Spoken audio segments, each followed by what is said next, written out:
جلال کے چہرے کا رنگ بدل گیا۔ آپ کون ہیں؟ میں اس کا دوست ہوں۔ جلال کے چہرے کا رنگ ایک بار پھر بدل گیا۔ وہ چپ چاپ ایک طرف چلنے لگا۔ سالار اس کے ساتھ تھا۔ پارکنگ میں میری گاڑی کھڑی ہے، وہاں چلتے ہیں، سالار نے کہا۔ گاڑی تک پہنچنے اور اندر بیٹھنے تک دونوں کے درمیان کوئی بات نہیں ہوئی۔ میں اسلام آباد سے آیا ہوں، سالار نے کہنا شروع کیا۔ امامہ چاہتی تھی کہ میں آپ سے بات کروں۔ امامہ نے کبھی مجھ سے آپ کا ذکر نہیں کیا، جلال نے کچھ عجیب سے انداز میں کہا۔ آپ امامہ کو کب سے جانتے ہیں؟ تقریباً 25 بچپن سے۔ ہم دونوں کے گھر ساتھ ساتھ ہیں۔ بڑی گہری دوستی ہے ہماری۔ سالار نہیں جانتا۔ اس نے آخری جملہ کیوں کہا؟ شاید یہ جلال کے چہرے کے بدلتے ہوئے رنگ تھے جس سے وہ کچھ اور محسوس ہونا چاہتا تھا۔ وہ جلال کے چہرے پر نمودار ہونے والی ناپسندیدگی دیکھ چکا تھا، جن سے کچھ اور۔ امامہ سے میری بہت تفصیلی بات ہو چکی ہے۔ اتنی تفصیلی بات کے بعد اور کیا بات ہو سکتی ہے؟ جلال نے سپاٹ لہجے میں کہا۔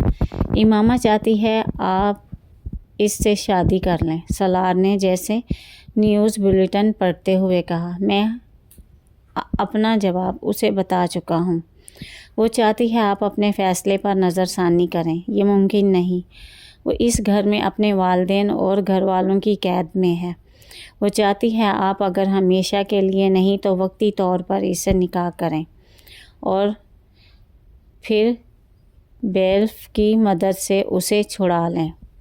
یہ ممکن ہی نہیں ہے۔ وہ ان کی قید میں ہے تو نکاح ہو ہی کیسے سکتا ہے؟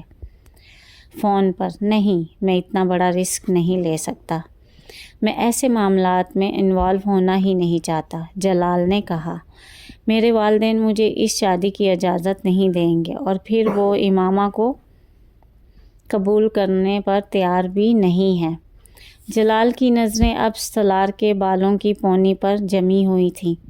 یقیناً سالار کی طرح اس نے بھی اسے ناپسندیدہ قرار دیا ہوگا۔ اس نے کہا کہ آپ وقتی طور پر اس سے صرف نکاح کر لیں تاکہ وہ اپنے گھر سے نکل سکے۔ بعد میں آپ چاہیں تو اسے طلاق دے دیں۔ میں نے کہا نا، میں اس کی مدد نہیں کر سکتا۔ اور پھر اس طرح کے معاملات؟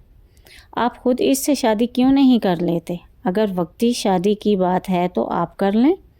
آخر آپ کے اس کے دوست ہیں، جلال نے کچھ چبھتے ہوئے انداز میں سالار سے کہا۔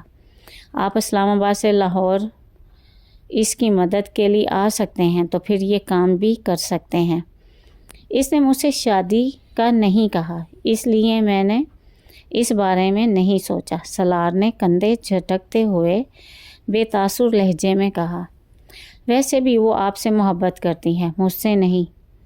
مگر عارضی شادی یا نکاح میں تو محبت کا ہونا ضروری نہیں۔ بعد میں آپ بھی اسے طلاق دے دیں۔ جلال نے مسئلے کا حل نکال لیا تھا۔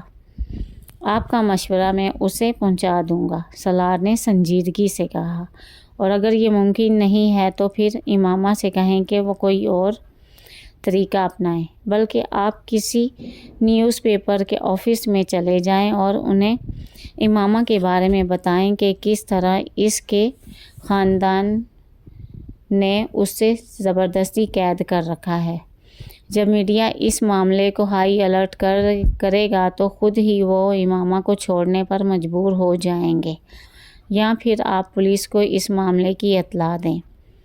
سالار کو حیرانی ہوئی۔ جلال کی تجویز بری نہیں تھی۔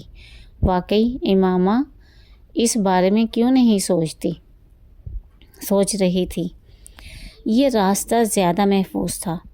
میں آپ کا یہ مشورہ بھی اسے پہنچا دوں گا۔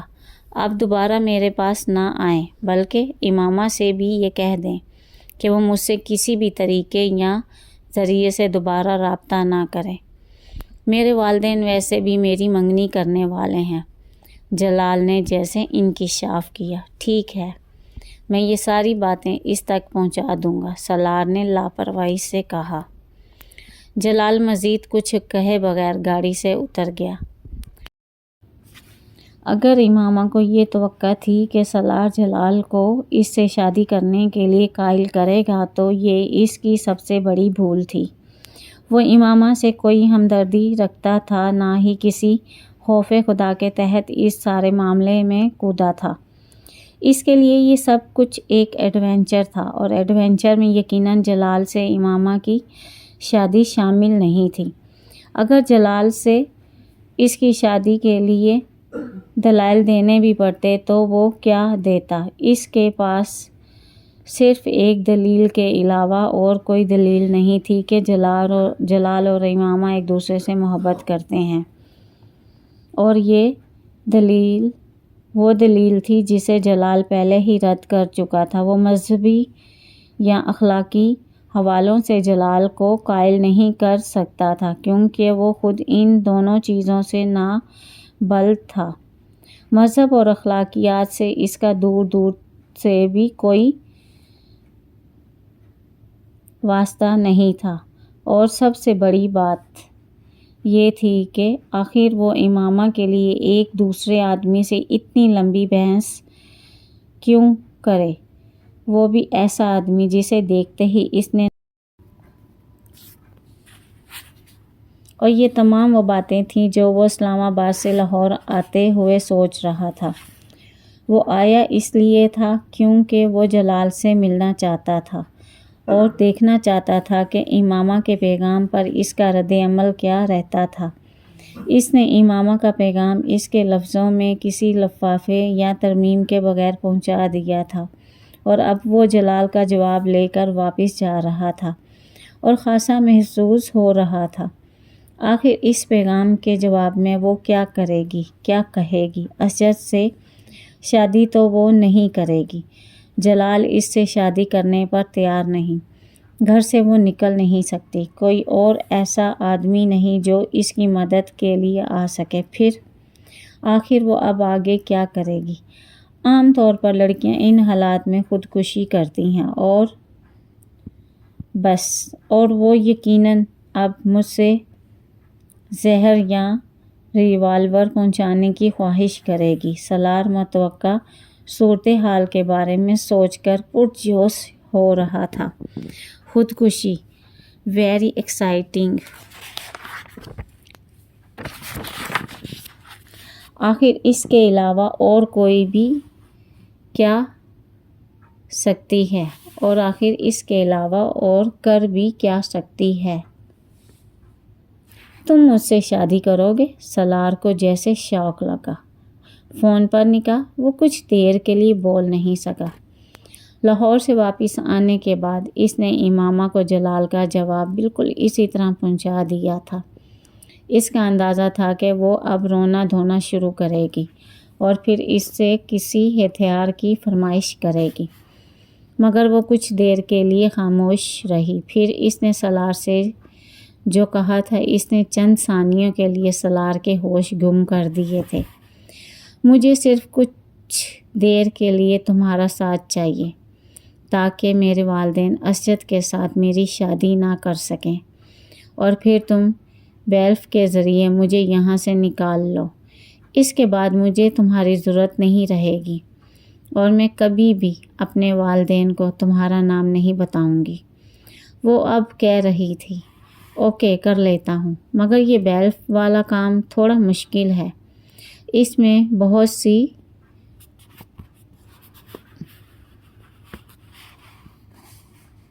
وکیل کو ہائر کرنا، اور امامہ نے دوسری طرف سے اس کی بات کاٹ دی۔ تم اپنے فرینڈ سے اس سلسلے میں مدد لے سکتے ہو۔ تمہارے فرینڈز تو اس طرح کے کاموں میں ماہر ہوں گے۔ سالار کے ماتھے پر کچھ بل نمودار ہوئے۔ کس طرح کے کاموں میں؟ اسی طرح کے کاموں میں۔ تم کیسے جانتی ہو؟ وسیم نے مجھے بتایا تھا کہ تمہاری کمپنی اچھی نہیں ہے۔